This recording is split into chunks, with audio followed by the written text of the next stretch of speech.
নমস্কার, আমি সুচিস্মিতা। গতকাল বইমেলায় গিয়েছিলাম। সেখানে গিয়ে বিভিন্ন স্টল থেকে অনেক গল্পের বই, কবিতার বই কিনেছি এবং রামকৃষ্ণ মিশন বেলুড় মঠ, রামকৃষ্ণ মিশন গোলপাক এই স্টলগুলি থেকে কয়েকটা বই কিনেছি।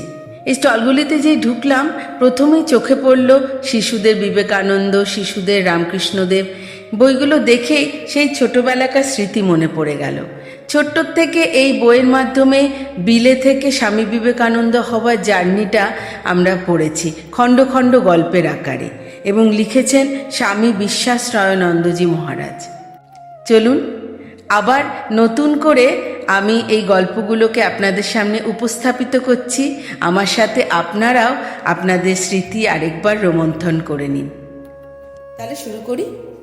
সপ্তর্ষি মণ্ডল মাঝে ঋষিদের সনে স্বামীজি করেন ধ্যান বসি যোগাসনে। শিশু বেশে রামকৃষ্ণ কহিলেন তাই, যাইতেছি সাথে যেতে হবে যে তোমায়। ওই যে 7 জন ঋষি বসে আছেন, ওরা ভগবানকে ডাকছেন, ধ্যান করছেন। কোথা থেকে সেখানে একটি ছোট ছেলে এলো।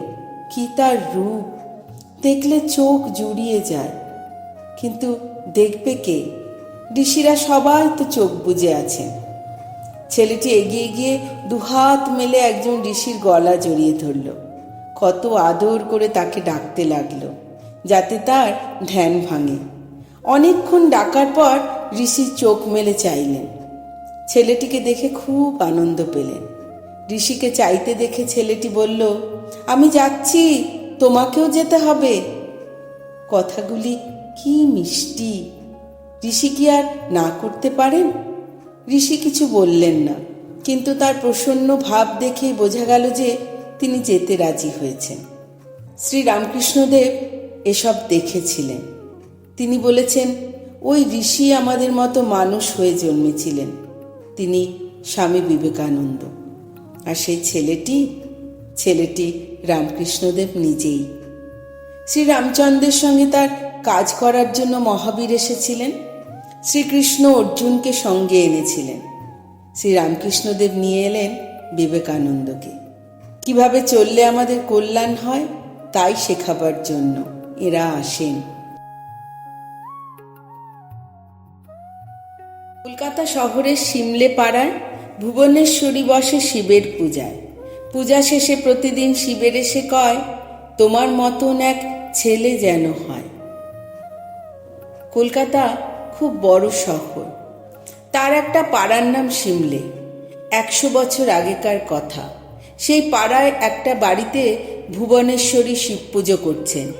শিব ঠাকুরের পুজো করে প্রতিদিন প্রণাম করার সময় বলেন, শিব ঠাকুর, কোলে একটি ছেলে দাও।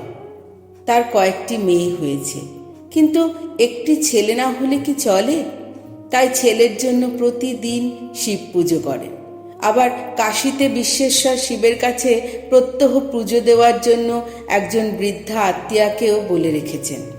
সরল প্রাণে ভক্তি ভরে ভগবানকে যে যা বলে তিনি তা শোনেন। ভুবনেশ্বরী কথাও শুনলেন।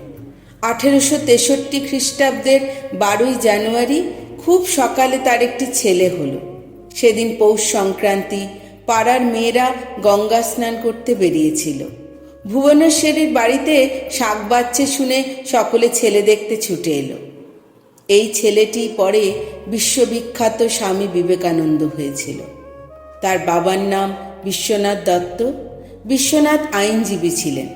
অনেক টাকা রোজগার করতেন, খরচও করতেন দুহাতে। দাস দাসী গাড়ি ঘোড়ায় বাড়ি জমজম করত। দানও করতেন খুব। তার অন্নে বহু লোক প্রতিপালিত হয়েছে।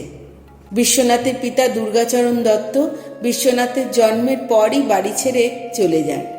তিনি সন্ন্যাসী হয়েছিলেন। তার বেশ কয়েক বছর পর কয়েকদিনের জন্য একবার মাত্র বাড়িতে ফিরলেও আর কখনো তিনি আসেননি।